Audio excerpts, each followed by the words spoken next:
Hello, my name is Malala and I'm from Pakistan. We have a very urgent mission to complete by 2030 and you can help us. Together, we must fight inequality, end extreme poverty and respect our planet. I'm determined to do this. Are you? Gach malesca ma fárdún, balló years. An mech no maid agat, tá sé távatach. Tá duchúnamh wen, saola go bhfuil tú aistear sa spás an we, tá tú sa tóir bhathe cliste, tá tú imthe le fada, mar níl deireadh bé leis an spás, tá na mílte planéid fecha agat go dtí seo, planéid nach bhfuil éon neach beo orthú. An túfás agéid, lava, agus cinál sin ruda. Ach ní éad fá ará go raachfa ar sira ar ceachtar díobh. Agus sin é an óir a ecinn tú é, an dain, an beag sa spás ábhór, cluch bheag ar bhfuil braidín isce agus slám cré agus brat tadí de air chun donál a haird. Tá seans ann go bhfuil neacha beo an mhuí an sin sa spás, ach mar bhfuil féin, tá dain is aguain féin lán lo, ar halamh, sul isce agus sul air in ar dímpel, plandí, fehedí, éas agus gach kilo neach beo. Tá chuid acu a bhreathnaíonn go hálinn ach go deimhin tá chuid acu atá an-aisteach ar fad. Agus daoine na billiún daoine ar nós mé féin agus tú féin. Tá his agad féin daoine áile atá réasúnta marach. Níl am ach a rá. Táid go sú leis an gcuid eile de bhethal dain den chuid is smó. Tusamid mar híal beag bídach. Agus má bhí na chanílacha ceart fásamid agus abíimid. Tá na rudí banúsacha céile ag tastal wen ar fad chun é siad a bhaint amach, ní hiad na gohan fóca, na bróga, ratha agus Facebook atá a gceist agam. Ach isce óra, nGleann agus bí a fallán. Is cuma cho cliste agus atá ar neohan. Gan na nithe sin ní bharmid ceachtar aguain I bhad. Ar an dea óir, tá ar nóhan díobh sin ar fad aguain ar an dain, ach ar drochóir tá feibanna tromcúise rón. Athrú aeráide an chéad ceann, tá an bailach a caitheanmuid an saoil ar an dain ag déanamh damáiste de na nithe céine atá wen chun marachtáil. Tá an bréislí a dheonmid ag plucha an gás atá san atmosfér nach féidir linn féin a náliú. Tá an tuisce gláán is féidir a ól ag airí gan de bhór go gcuireann cuid agan na mua ar rudí nach dasnín. Agus tá éificht aige seo ar fad ar an aimseir, níl an sin ach cuid den scéal. Is í an microthimíocht an darfeib, tá I bhá níos mó ná mar hastín ag cuid den na daoine ar dain, agus níl an óhan ar churbe ag cuid is mó den na daoine. Tá go leor daoine fearr bhucht ar fad, ní éad fá rá go bhfuil sé sin ceart. Tá na milliún daoine ann nach bhfuil teacht acu ar leis nó ar chóram leis a dhéad fá tinnis a chusc nó iad a thóir sláán mar airíonn siad tiin. Tá áiteanna ar dain a mín páistí ag déanamh garán go bhfuil orthú dul chun na scoile. In áiteanna eile an sin tá na milliún páistí nach bhfuil in ann dul chun na scoile ar churbe. An bhfuil sé sin ceart. Is é rud faoi ná gur muid féin is cúis leis na feibanna seo. Mar sin is muid atá in ann iad a réitigh, mar tharmid le chéile agus na gligin a chur ag obair.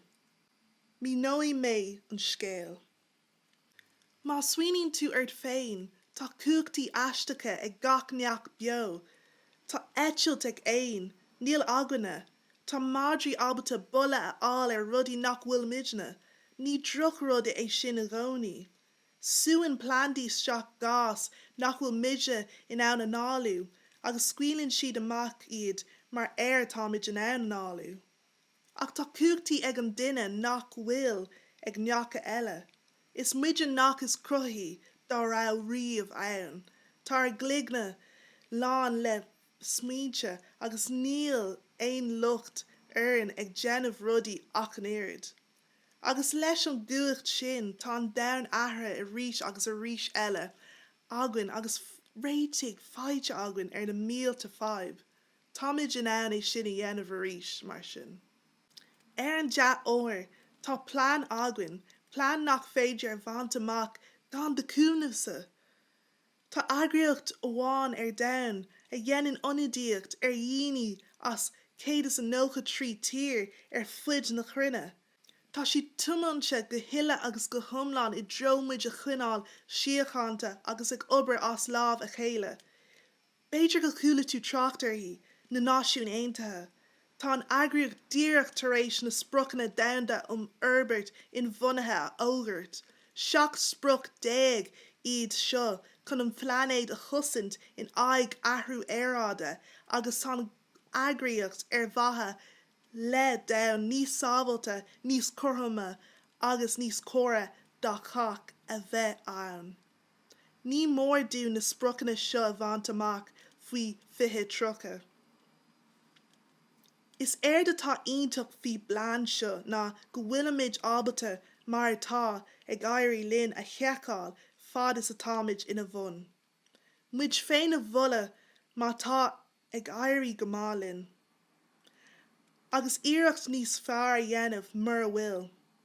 Ní bheidh an tám I bhfad ag imimecht agus is gearr go mbeidh fiche trocha sa bhullach éireann. Mar sin, caithfear tús a chur leis an obair láireach. Tá go leor gur féidir dhéanamh mar tharmid le chéile agus le gluigne a chur ag obair. Tús má is éard a tharraingt ar na Spriocanna seo. Fáigh amach céard is iad. Fáigh amach céard iad agus inis de chuile duine iad.